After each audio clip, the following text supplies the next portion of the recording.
did this to me. You told Coach Sylvester about my summer surgery. You have a surgery when you get your appendix out. You got a boob job. Yep, sure did. You can't hit me. Well, sure I can, unless you got yourself knocked up again, slut. Stop the violence. Hey, what is this? What happened to Miss Beat family? Hey! Oh, please. She has a family. She's a mother. Yes, you're absolutely right, Santana. A mother indeed. A mother indeed. What I've just shown you is the infamous Quinn Fabray versus Santana Lopez fight from Glee Season 2, Episode 1. Now, this scene is iconic in both the Glee fandom, also known as Gleeks, as well as the internet as a whole. As much as I want to be qualified to do a shot-by-shot analysis of this piece of cinema history, what I shall focus on surrounds primarily one of these amazing characters and her greater impact on the fans of the show and her impact on the diversity of the show. One of our principal dancers in this tumultuous ballet is, as I mentioned, Quinn Fabray. Portrayed by Diana Agron, Quinn Fabray is one of the supporting characters on Glee. She's the ambitious, conniving head cheerleader with the captain of the football team on her arm and a wealthy white Christian family behind her. She's gorgeous, fierce, and the president of the celibacy club. However, how would this skinny, blonde, popular, white Christian girl have any impact on Glee's diversity? Glee in particular has numerous characters and storylines surrounding minority groups. Since first airing in 2009, the diversity of Glee made the show very groundbreaking, and it continued to be groundbreaking and share underrepresented stories. In particular, Glee's queer narratives are incredibly well-loved and received. These stories and characters, having been led by gay director Ryan Murphy, also boosted the diversity metrics in terms of queer representation. The focus on this video, however, is Quinn Fabray, who is once again canonically straight. It could be argued that having a character who fits the preferred settings of society would add to Glee's diversity, but that is not what I'm arguing today. Instead, I want to argue how Quinn is crucial queer representation due to the incredible outpour of fans interpreting and claiming her to be a lesbian.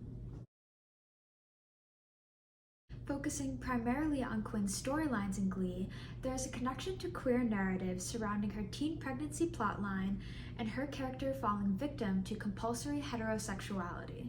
In Season 1, Quinn is a major character in the show's plot, of which there is little if we are being honest. This is due to the fact that she has a teen pregnancy plotline, which naysayers may take as evidence to this notion being silly that Quinn is a lesbian, but I view this narrative as an allegory for the queer experience. For starters, when Quinn initially finds out that she is pregnant, she adamantly tries to hide this fact. The only person she tells initially is Finn Hudson, her boyfriend of captain of the football team fame, as well as the father of her child. Well, kinda sorta. Not really. But that's a topic for not for this piece. Although we have the context that the secret she is keeping is her having a baby, removing that context and instead replacing it with her being a lesbian, this narrative is largely the same. In fact, it's very similar to someone's experience in the closet.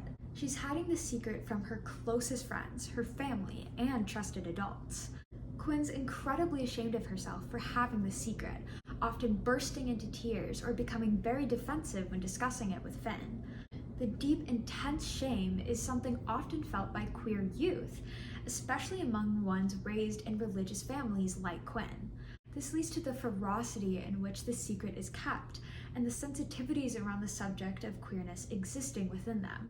It's heartbreaking watching Quinn go through this stressful period, afraid to trust anyone around her, even the ones that promise to help. This is because of how relatable it is to the closeted or once closeted audience. What's more heartbreaking is how her secret is revealed to her family. In a scene from Season 1, Episode 10, we meet Quinn's family. Immediately, you can see how loved Quinn is by her family. She is doted on by her mother and father with deep expressions of pride and joy on their faces. They are jubilant to be talking with her and discussing her plans to attend the chastity ball. You can see how important it is to her family that Quinn fits their ideas of what a young woman should be. When her father walks into Quinn and her mother trying on her dress for the chastity ball, he acts as if she's trying on a wedding dress, afraid to even look, not wanting to spoil the surprise. This scene shows their standards and how based they are in Christian traditional values.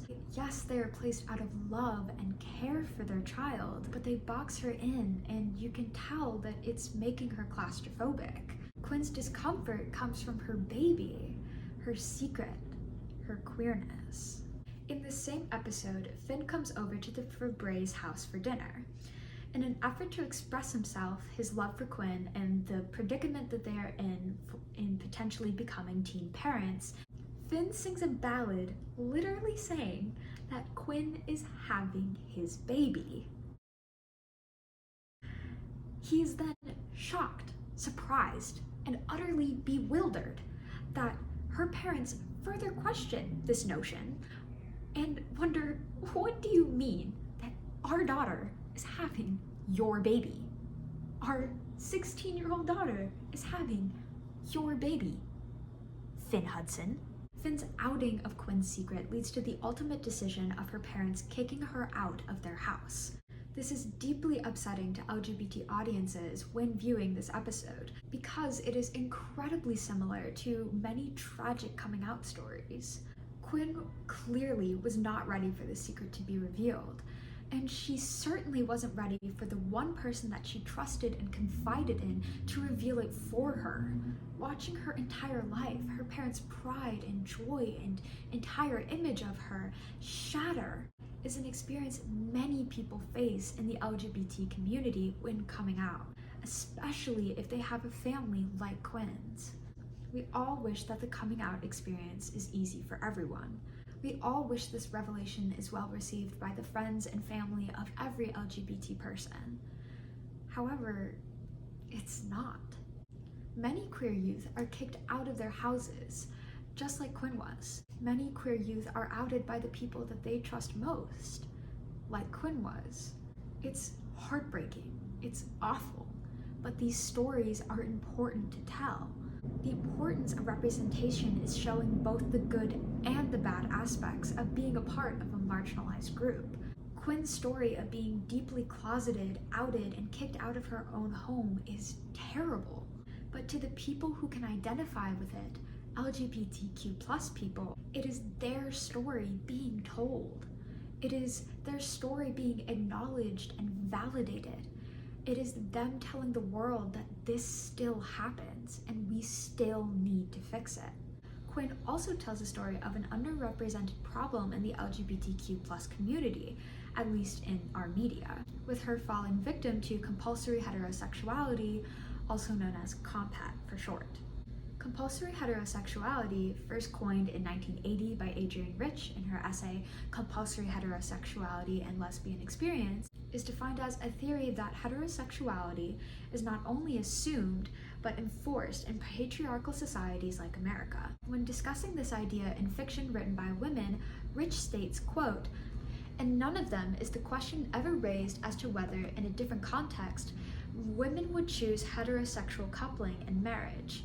Heterosexuality is presumed the sexual preference of most women, either implicitly or explicitly."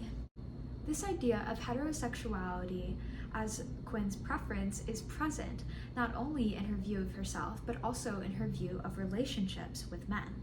Almost every single close relationship that she has with a man on screen, besides Mr. Shu, develops into a romantic one. The heteronormative rhetoric she has been exposed to by being raised in a conservative American family has taken effect on her. And this is evidenced because she doesn't understand that her relationships with men don't have to be romantic.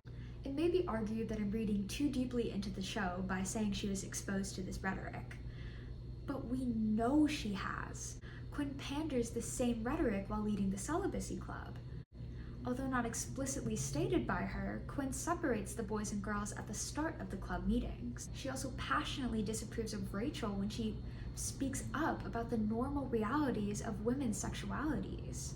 Quinn views men in the terms of sexual or romantic relationships because of how she has been socialized. This way of thinking is incredibly normal for women living in America, including lesbians. However, this is often not something that we see talked about in LGBT media, at least in recent years. The one example that I can think of is Good Luck Babe, which is a song by Chappell Roan, but in terms of film and television, I don't have much evidence to counter this argument, at least in my own viewing experience. But other than telling the story of Comphead and having an allegory for the queer experience, what would Quinn add to the show if she was confirmed to be a lesbian? In short, not much. As I stated before, Glee has many LGBTQ characters. They have many LGBTQ characters with many LGBTQ plotlines. There are even other main characters and fan favorites that are confirmed to be queer. To list a few, there's Kurt, who is a gay man, or Santana, who is a lesbian, or Brittany, who is bisexual. Stop the violence. To list even more, there are Blaine and Karofsky, who are gay men. There's Coach Beast, who is a trans man, and there's Unique, who is a trans woman. Thus, in terms of metrics alone, Quinn doesn't add much in terms of diversity, and LGBTQ representation especially. But there's more to a diverse and inclusive piece than numbers. If we accept that Quinn is a lesbian uncritically for a moment, her character breaks lesbian stereotypes. Richard Dyer, an English film academic, writes in his essay Stereotyping that lesbians in movies often fit into two boxes that align with heteronormative standards and expectations on relationships. He notes that there is a masculine, stronger one that takes initiative and moves forward the plot. Dyer also points out the existence of a feminine, weaker one of the pair. He states, quote, "People struggle to make her what they want her to be," end quote, as well as, quote, "She will be had by anyone, not because she is voracious, but because her sexuality is undefined." But defeat of the lesbian by the man signals that the true sexual definition of a woman is heterosexual, and that she gets that definition from a man. With what we know about Quinn, especially with her role in the first season, it doesn't seem like she breaks these stereotypes. While not being overtly masculine, she is a main instigator in the plot. Her sexuality is also one defined by others as one who is subject to and compliant with Comphead. However, by fitting into both of these stereotypes, Quinn subverts them. This is because she is not either of these stereotypes, because she is both. Quinn's queer identity becomes complex in this way. She takes initiative as much as she can, not letting male characters make her decisions for her. All the while, she is still being defined by the patriarchy, by submitting to the sexuality placed upon her. If she did accept her queer identity, though, even by complying with these feminine gender norms, she would still be subverting heteronormative expectations. This subversion would come from Quinn simply being a lesbian head cheerleader. Elle Hunt, a freelance culture and media journalist, wrote an article for the London Standard titled, "Why Are Lesbians So Obsessed with Cheerleaders? A Brief History." In this article, she discusses how cheerleaders are quintessential in portraying heteronormative standards. They are hyper-feminine and the most popular girl in school, with the hyper-masculine football player and the most popular boy in school right by their side. Hunt explains that, quote, "These uber-hetero associations and the irresistible temptation to subvert them explain why cheerleaders are such a regular fixture in films about queer women." Simply by being a lesbian participating in her favorite sport, Quinn would subvert expectations. She represents a different story to mainstream television, not only for lesbians, but also cheerleaders. She expands what they could be and who they could represent. It's empowering if Quinn doesn't say, "but I'm a cheerleader," and instead says, "and I'm a cheerleader." All this to say, Quinn is still, unfortunately, canonically straight. Yet fans are profuse in their interpretations of Quinn as a lesbian. Why? Beyond the queer connections to her story, as I stated previously, I want to talk about how the fans behold her and why they interpret her this way. Gleek's headcanon Quinn to be queer no matter what Ryan Murphy intended for her character to be. This is because headcanons fill in a gap. In a journal article titled "But They're Gay Though: How LGBTQ+ Audiences Are Queer in Contemporary Drama," researcher Alexandria Douglas Davenport emphasizes this by saying, quote, "LGBTQ+ audiences are actively queering media in order to fill gaps in representation and to find relatable characters and experiences in media they consume." Glee doesn't have a storyline surrounding the ramifications of breaking Christian family values besides Quinn's. Queer people with this upbringing can look to Quinn and her teen pregnancy plot and see themselves within that story. They find a lot of solace in that story because it connects to them, and there isn't a confirmed queer version of that story on Glee. In a more lighthearted note though, as mentioned by Al Hunt, lesbians are obsessed with cheerleaders and making them queer. Lesbian cheerleaders are cultural icons in LGBTQ+ media and spaces. Two movies that came out prior to Glee, But I'm a Cheerleader and Jennifer's Body, star woman-loving women cheerleaders. Now, lesbians also find this beloved trope in the immediate cult classic comedy Bottoms. Having Quinn be another character to play into this trope would certainly not hurt her favor with the fans, especially the queer fans. In fact, I would argue that would even bolster her popularity because of how beloved this trope is. Yet, if Quinn was a lesbian, we must acknowledge that representation is never perfect, and this includes hers. So how would Quinn being a lesbian negatively affect the show's diversity? Well, in terms of merely interpreting Quinn as a lesbian, an obvious limitation is that she is not.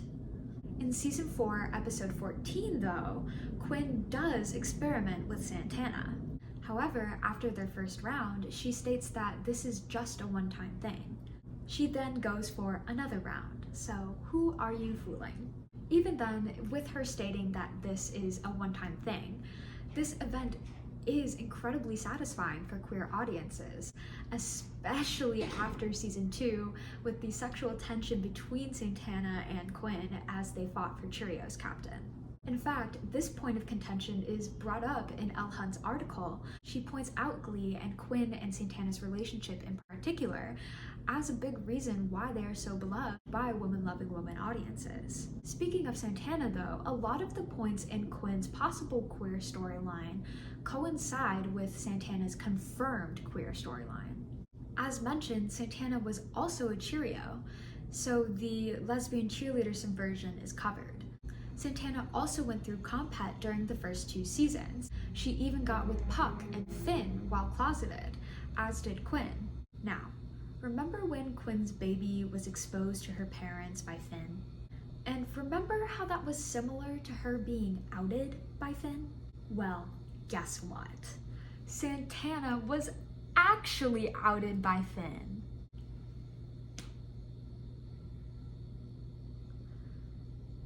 So, we're 0 for 2 on Finn keeping life-altering secrets.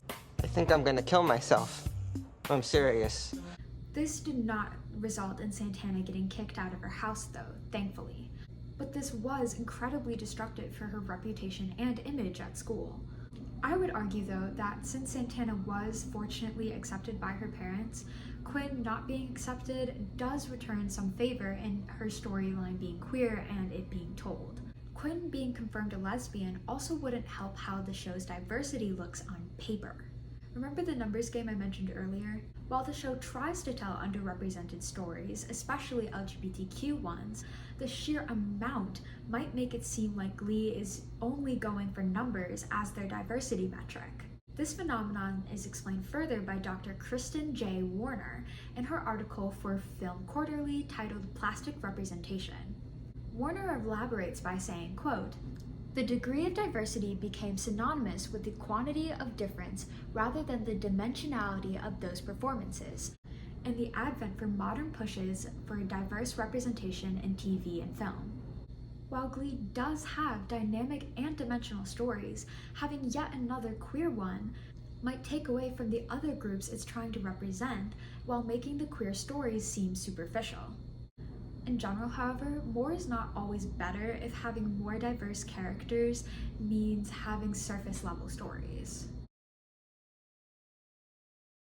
Overall, Quinn Fabray, although not being confirmed as a lesbian by Glee, is widely beheld as such. This is not for no reason, as her story connects to the queer experience in ways that many fans identify with. While in terms of numbers and certain aspects of this queer story are taken care of by other characters, fans recognize the gaps that still exist without Quinn being interpreted as queer, thus the lesbian allegations persist. I personally love Quinn and always really appreciated the lesbian headcanons. I'm another sucker for the lesbian cheerleader trope, with Jennifer's Body being my favorite movie, but even then, I think her story of being socialized in a Christian family that emphasizes these traditional values is a missed aspect of the queer experience by Glee. So it really does bring me joy that fans can identify with Quinn, although she is not explicitly representing them. I think it's better to have these hints and headcanons towards representation than not be represented at all. Of course, real representation should always be the goal when making media surrounding marginalized groups. That being said, I love my fake lesbian Quinn Fabray. Teen lesbians! I must see you in my office right now.